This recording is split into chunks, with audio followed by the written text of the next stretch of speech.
আজি নতুন এটা ভিডিঅ'লৈ সকলোকে স্বাগতম জনাইছোঁ আৰু আজি আমাৰ মাজত আছে দীপচাৰ সৈতে এটা ঐতিহাসিক স্থানলৈ আমি গৈ আছোঁ। একেলগে ভিডিঅ'খিনি চাই থাকিব আৰু আমি যিটো স্থানত যাম এটা ইউনিক প্লেচ হয় বন্ধুসকল। আজি জাৰ্ণিটো ইণ্টাৰেষ্টিং হ'ব, চাই থাকিব। বলক তেনেহ'লে আজি যাত্ৰা আপোনালোকে গ্ৰহণ কৰি যাম।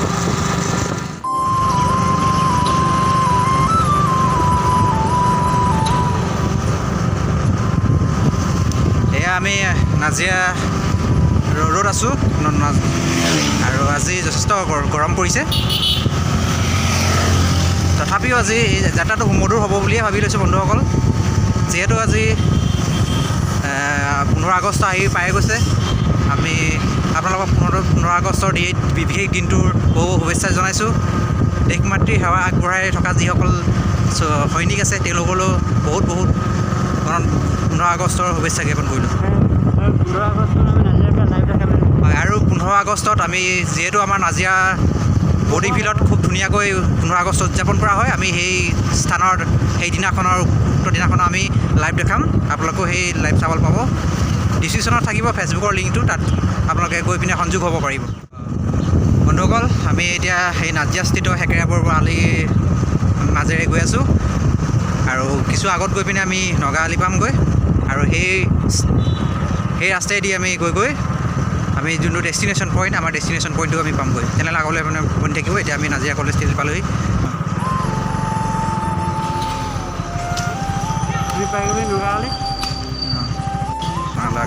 বন্ধুসকল, এই আমি নগাআলি গৈ আছোঁ আৰু এয়া নাজিৰা কলেজ, মই পঢ়া মহাবিদ্যালয়খন। এয়া নাজিৰা কলেজৰ এই 2014 চনত মই গ্ৰেজুৱেশ্যন কমপ্লিট কৰিছিলোঁ এইখন মহাবিদ্যালয়ৰ পৰাই।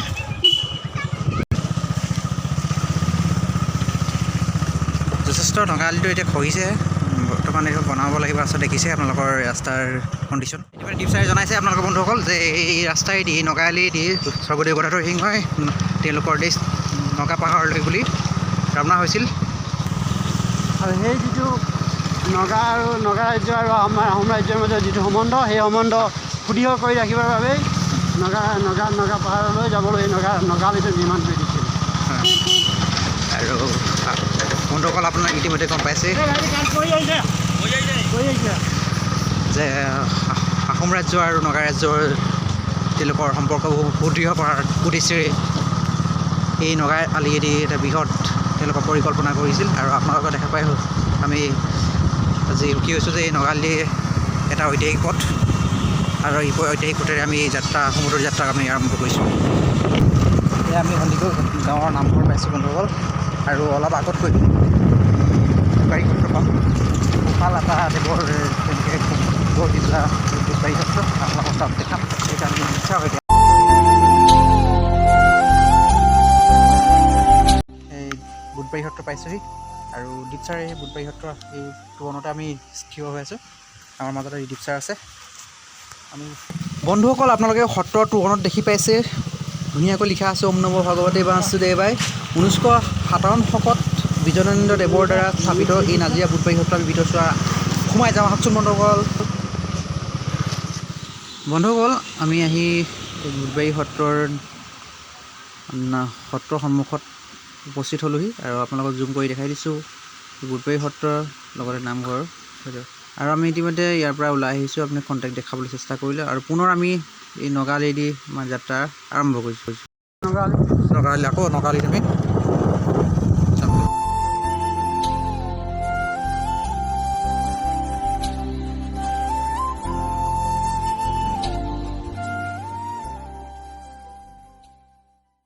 বন্ধুসকল, আমি চানবছা গাঁৱৰ এই ৰাস্তাইদি এজন বিশেষ ব্যক্তিৰ ঘৰলৈ আমি গৈ আছোঁ আৰু দুয়োকাষে দেখিছে মাথো সেউজীয়া আৰু সেউজীয়া। আমি ইতিমধ্যে আহি সেই বিশেষ ব্যক্তিজনৰ ঘৰত উপস্থিত হৈছোঁ। আজি আমি উপস্থিত আছোঁ চানবছা গাঁৱত। আলোচনা কৰি আমি গম পাইছোঁ তেওঁ বৰ সুন্দৰী আছিলে। সেই যুগত ব্ৰাহ্মণসকলৰ কন্যাবিলাক বৰ সুন্দৰী।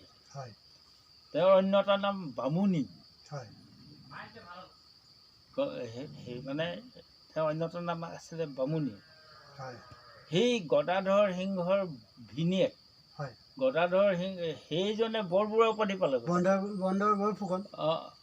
ফুকন নে বৰ কিবা ফুকন এটা, বন্ধৰ বৰ ফুকন গদাধৰ ফুকন। সিংহৰ মানে বাউলীৰ স্বামী মানে গদাধৰৰ ভিনীয়েক হয় গদাধৰ ভিনীয়েক হয় আৰু তেওঁৱেই গদাধৰ সিংহক ৰজা হোৱাত হ'বলৈ যথেষ্ট অৰিহণা যোগাইছে। হয়। হয় আমি জনামতে দেই, হয় হয় হয় আমাৰ আৰু এতিয়া- মনবিলাক আমাৰ তেজেও কেতিয়াবা বুৰঞ্জী কৈ কয় কয় হে আৰু এই অঞ্চলটোত তেওঁ আপোনাৰ আমি আপুনি মোক এটা কথা কওক যে যেতিয়া বন্দৰ বৰফুকনৰ মানে গদাধৰৰ পত্নীক জয়মতীক জেৰেঙাপথাৰত শাস্তি দি থাকোঁতে গদাধৰৰ মানে ভায়েকৰ মানুহজনী কিমান শাস্তি দিয়া গম পাই চাগে বায়েকৰ মনত অকণমান হ'লেও কিবা এটা দুখ লাগিছিল সেইকাৰণে চাগে এই অঞ্চলটোত তেওঁ চুলি তুলি মেলি অলপ বাউলি ঢপলিয়াই ফুৰিছিল নেকি বাৰু ই নহয়, সেইটো নহয়, তেওঁ নামেই বাউলী আছিলে, আগৰ পৰা বাউলী আছিল। হয় হয় হা হয় তেওঁ বাউলী মানে অকণমান ৰাংঢালী ধৰণৰ হয় আছিলে চাগে, অলপ আজিৰ তাৰিখত উতনোৱা নহয়, মিলা মানে সকলোৰে লগত মিলি গৈছিল হয় বাউলী। হয় হয় হা কিন্তু আমি আকৌ বাউলী বুলিলে ধৰি লওক যিটো বাউলী বতাহ যিটো হঠাৎ আহি যায় বতাহ তেনেকুৱা ধৰণৰ উতনোৱা নহয়, সেইটো স্বভাৱ লৈ কিছুমান মানুহৰ নাম নিদিয়ে জানো, দিয়ে হয় ৰঙিলী ৰাঙলী হয় ৰাঙলী তেনেকে হয় বোলে বুধেশ্বৰী, হয় হয় হা শনিবুৰী, হয় হয় দেওবুৰী তেনেকুৱা নাম হয়, আছিলে নহয়, হয়। ঠিক তেনেকে মতা মানুহৰো নাম আছিলে। হয় আমি জনামতে কৈছোঁ দেই, হয় বুৰঞ্জীত মানে আজিকালি যথেষ্ট কিছুমান চিন্তা কৰিবলগীয়া কথা, মানে সকলোৰে লগত মতটো নিমিলে। হয় আমি মোৰ তেজে কোৱা কথাখিনি, কিছু কিতাপ অধ্যয়ন কৰা আৰু কিছু ব্যক্তিক লগ পোৱাৰ কথাৰে মই এই কথাখিনি কৈছোঁ। আৰু আপুনি এটা কথা কওক নাটকৰ নাট্য জগতৰ লগত জড়িত হৈ আপুনি সেই অভিজ্ঞতাখিনি আপুনি আজিও বুকুত সাৱটি লৈ আছেনে? এতিয়াও মই ৰিচেণ্টলি এখন চিনেমাত অভিনয় কৰি আছোঁ, পলাশ প্ৰতিম পৰিচালনা কৰিছে প্ৰায় 70 মিনিটৰ এখন চিনেমা। কেতিয়া হ'ব এখন কেতিয়া দৰ্শকে দেখিবলৈ পাব? সেইটো এতিয়াই ক'ব পৰা নাযায়, এইটো মানে বিভিন্ন প্ৰক্ৰিয়াৰ মাজেৰে যাবলগীয়া হয়। তাত আপুনি মুখ্য চৰিত্ৰ কৰিছে নে গৌণ চৰিত্ৰ? মুখ্য চৰিত্ৰই হা মোৰ ডেকাকালৰ অভিনয় হয়তো ডেকা ল'ৰা এজনে কৰিছে, হয় শেষলৈ মোৰ বয়সলৈ মানে মই আহিছোঁ। ধন্যবাদ। আপোনাৰ চিনেমাখনৰ নাম খুদ। আপোনাৰ এই ধাৰাবাহিকতা আগবাঢ়ি থাকক, গতানুগতিকতা ৰৈ থাকক, আমাৰ ফালৰ পৰা শুভেচ্ছা আৰু শুভকামনা থাকিব। মই আকৌ এটা পুৰণি আগৰ বিষয়টোলৈ ঘূৰি আহিব বিচাৰিছোঁ।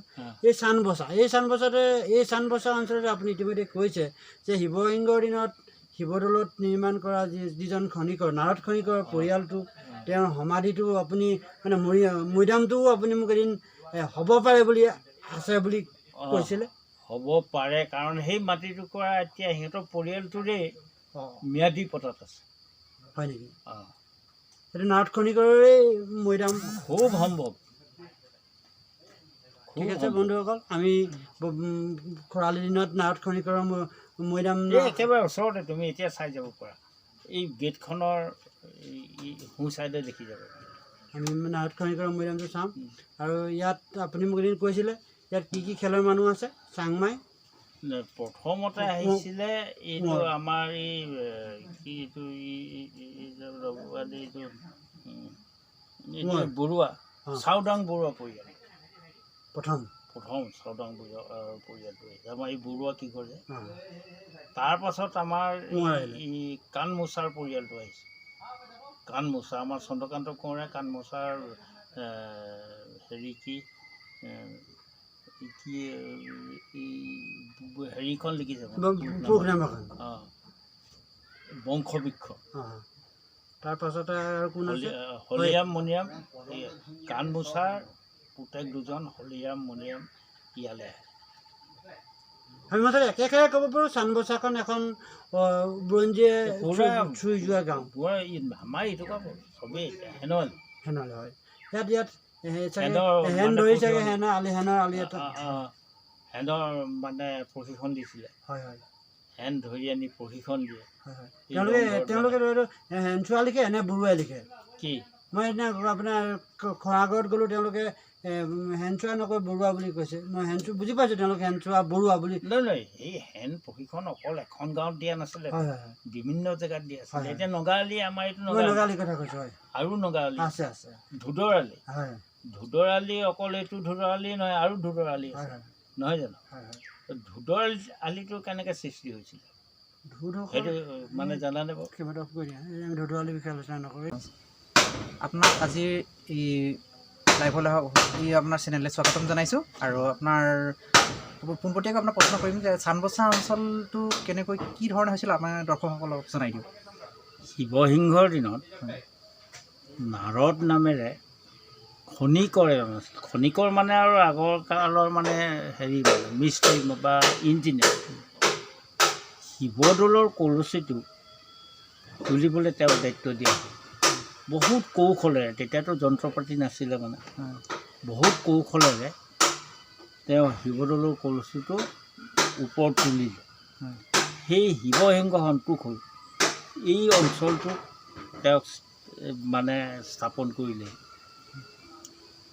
তেওঁ এই শইকীয়া উপাধি দি দেই, শইকীয়া হাজাৰত শইকীয়া হৈ যায়। তেতিয়া তেওঁ অহাৰ লগে লগে তেওঁ সমকক্ষ সমমৰ্যাদাৰ কিছুমান ব্যক্তিটো লাগিব। তেওঁ বিভিন্ন ধৰণৰ বিভিন্ন জাতিৰ মানুহ আহি ইয়াত বাছি বাছি আনি ইয়াত স্থাপন কৰিলে। স্থাপন কৰাৰ কাৰণে চান বাছি বাছি মানুহখিনিক গোটোৱাৰ কাৰণে এই চানবছা গাঁৱৰ নামটো চানবছা গাঁও হ'ল। আজি এটা গুৰুত্বপূৰ্ণ কথাই আলোচনা হ'ব বন্ধুসকল।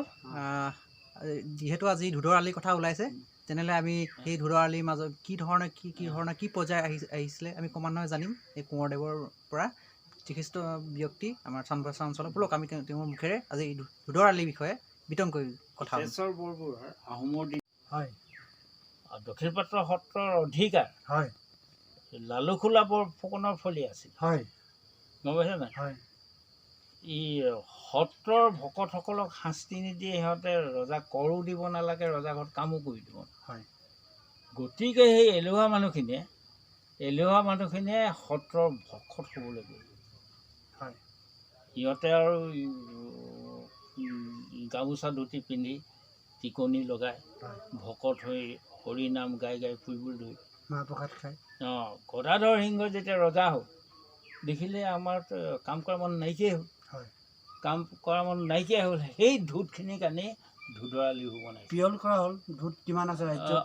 সেই জোৰ জবস্তি ধৰি এই ধুদৰ এই কেম্পবোৰ যিবোৰ ঘৰ আছিলে, শিবিৰ আছিলে, সেই জুই জ্বলাই দিছে। তাৰ মাজত আমিতো বুৰঞ্জীত পোৱা মতে আচল বা মৌখিকভাৱে চলি অহা দুজনে মাত্ৰ ধূত আছিলে, বাকীসকলে কিন্তু ধূদৰ ভাও লৈ আপোনাৰ ইয়াত সেই ধুদৰ ভাৱৰীয়াখিনিকে আনি ধুদৰ আলিবিলাক বনালে। তাতো দুজনে মাত্ৰ ধূত, আচল ধূত পৰীক্ষা কৰা হৈছিল যে ইয়াত ধূত কিমান আছে। পিপু শিশু তেওঁলোকে আচল সেই লীলাগুৰু বুৰঞ্জীটো পোৱা যায় কিছুমান কথা। আমি আহিছোঁ নগাঁৱলীয়েদি। আমি নগাঁৱলী আহোঁতে মই এখেতক মোৰ সতীৰ্থ কেমেৰা পাৰ্চনক কৈছোঁ যে এই নগাঁৱলীয়েদি গদাধৰ সিংহ নগাপাহাৰলৈ অহৰহ অহা যোৱা কৰি আছে। আৰু সেই যিটো অহৰহ অহা যোৱা কৰাৰ যিটো পাছৰ পৰৱৰ্তী সময়ত যিটো সম্বন্ধ, নগাপাহাৰৰ লগত সম্বন্ধটো সুদৃঢ় কৰি ৰাখিবৰ কাৰণে এই নগাঁৱলীটো অহা যোৱা কৰিবৰ কাৰণে বেপাৰ বাণিজ্যৰ কথা এটাও আছিলে মানে। তেওঁলোকে আদা, কচু, হালধি এইবিলাক লৈ আহে। বিভিন্ন আকৌ এই নগাপাহাৰত আকৌ লোহাৰ খনিটো মানে আৱিষ্কাৰ কৰিছিল। গদাধৰ সিংহই লোহাৰ খনি আৱিষ্কাৰ কৰিছিল। বৌতুকবিলাক যে বনাইছিলে, সি পলাই থাকোঁতে তেওঁ ৰজা যে ৰাজকীয় চিন্তা এটা আছেতো, তেওঁ এনেই লুকাই থকা নাছিলে মানে।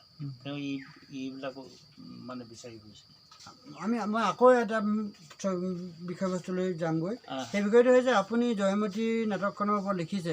আপোনাৰ মতে এইটো জয়মতীৰ লগত যিটো আমাৰ লক্ষীনাথ বেজবৰুৱাই কল্পনা দি দিছে, ডালিমী চৰিত্ৰটোৰ ওপৰত আপুনি কি ক'ব, আপোনাৰ অভিমত? কাল্পনিক চৰিত্ৰ আগতে আপোনাৰ আজি আপোনাৰ দীৰ্ঘায়ু কামনা কৰিছোঁ আৰু 15 আগষ্টৰ শুভেচ্ছা জনাইছোঁ। আপোনাৰ যি কৰ্মৰাজি, যি কৰ্ম উদ্যম আছে, আমাৰ নৱপ্ৰজন্মৰ বাবে প্ৰেৰণাদায়ক হৈ পৰক, এয়া কামনা কৰিছোঁ। আচলতে বস্তুটো হৈছে কি, আমি হৈছোঁ গাঁৱলীয়া মানুহ, গোটেই শিপাটোৱে গাঁওখন নহয় জানো। মই ব্যস্ত থাকোঁ যাতে তোমালোকে আজি মোক এইটো অৱস্থাত দেখিছা দেখিছা মই এনেকৈ থাকোঁ ইয়াতে মই ফেচবুকতো ভিডিঅ' টিডিঅ' কৰিছোঁ এনেকৈয়ে কৰিছোঁ ভাল লাগিছে আপুনি নিজক লুকুৱাব নালাগে নিজক লুকুৱাব নালাগে তোমালোকে যে মোক চিনি পোৱা সেইটোৱে বহুত ভাল হয় ন এনেকৈয়ে যে চিনি পাইছে কি কোৱা যিহেতু আপুনি মানুহে গাত ৰং সানিব নালাগে মুখা পিন্ধিব নালাগে হয় গুৰুত্বপূৰ্ণ কথা কৈছে খুব গুৰুত্বপূৰ্ণ কথা ক'লে আৰু যিহেতু আপুনি মাটিৰ মানুহ একদম সম্পৰ্কৰ কথা আমি গম পালোঁ আজি আৰু কিছু কথা থাকি গ'ল ইমানে সীমাবদ্ধ নহয় নিৰ্দিষ্ট দিনত আকৌ আহিম আজি বিদায় ল'ব লাগিব সুস্বাস্থ্য আৰু দীৰ্ঘায়ু আমি কামনা কৰি দীপ ছাৰ আছে আজি বিদায় ল'ব লাগিব দৰ্শকসকল তেনেহ'লে আজি ভিডিঅ'টো কেনেকৈ পালে জনাব আৰু কমেণ্ট কৰিব শ্বেয়াৰ কৰিব আৰু চেনেলটো ছাবস্ক্ৰাইব কৰিব নাপাহৰিব পুনৰ এটা ভিডিঅ'ত লগ হ'ম বাই চি ইউ নেক্সট